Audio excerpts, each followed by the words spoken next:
Matthew 9. And getting into a boat, he crossed over, and came to his own city. And behold, some people brought to him a paralytic lying on a bed. And when Jesus saw their faith, he said to the paralytic, "Take heart, my son, your sins are forgiven." And behold, some of the scribes said to themselves, "This man is blaspheming." But Jesus, knowing their thoughts, said, Why do you think evil in your hearts? For which is easier to say, "Your sins are forgiven," or to say, "Rise and walk"?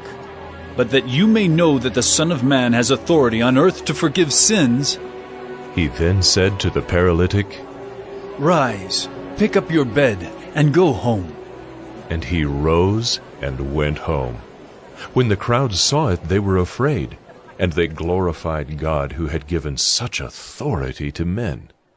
As Jesus passed on from there, he saw a man called Matthew sitting at the tax booth. And he said to him, Follow me. And he rose and followed him.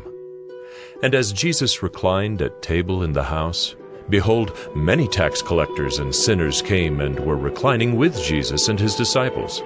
And when the Pharisees saw this, they said to his disciples, "Why does your teacher eat with tax collectors and sinners?" But when he heard it, he said, Those who are well have no need of a physician, but those who are sick. Go and learn what this means. I desire mercy and not sacrifice. For I came not to call the righteous, but sinners. Then the disciples of John came to him, saying, Why do we and the Pharisees fast, but your disciples do not fast? And Jesus said to them, Can the wedding guests mourn as long as the bridegroom is with them? The days will come when the bridegroom is taken away from them, and then they will fast. No one puts a piece of unshrunk cloth on an old garment, for the patch tears away from the garment, and a worse tear is made. Neither is new wine put into old wineskins. If it is, the skins burst, and the wine is spilled, and the skins are destroyed. But new wine is put into fresh wineskins, and so both are preserved. While he was saying these things to them, behold, a ruler came in and knelt before him, saying, My daughter has just died, but come and lay your hand on her, and she will live. And Jesus rose and followed him with his disciples. And behold, a woman who had suffered from a discharge of blood for 12 years came up behind him and touched the fringe of his garment. For she said to herself, If I only touch his garment, I will be made well. Jesus turned, and seeing her, he said, Take heart, daughter. Your faith has made you well. And instantly the woman was made well.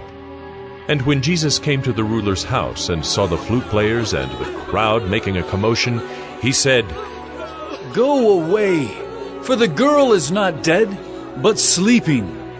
And they laughed at him. But when the crowd had been put outside, he went in and took her by the hand, and the girl arose.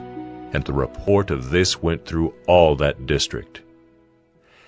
And as Jesus passed on from there, 2 blind men followed him, crying aloud, Have mercy on us, Son of David! When he entered the house, the blind men came to him. And Jesus said to them, Do you believe that I am able to do this? They said to him, Yes, Lord. Then he touched their eyes, saying, According to your faith be it done to you. And their eyes were opened. And Jesus sternly warned them. See that no one knows about it. But they went away and spread his fame through all that district. As they were going away, behold, a demon-oppressed man who was mute was brought to him. And when the demon had been cast out, the mute man spoke, and the crowds marveled, saying, Never was anything like this seen in Israel. But the Pharisees said, He casts out demons by the prince of demons. And Jesus went throughout all the cities and villages, teaching in their synagogues and proclaiming the gospel of the kingdom, and healing every disease and every affliction. When he saw the crowds, he had compassion for them, because they were harassed and helpless, like sheep without a shepherd. Then he said to his disciples, "The harvest is plentiful, but the laborers are few.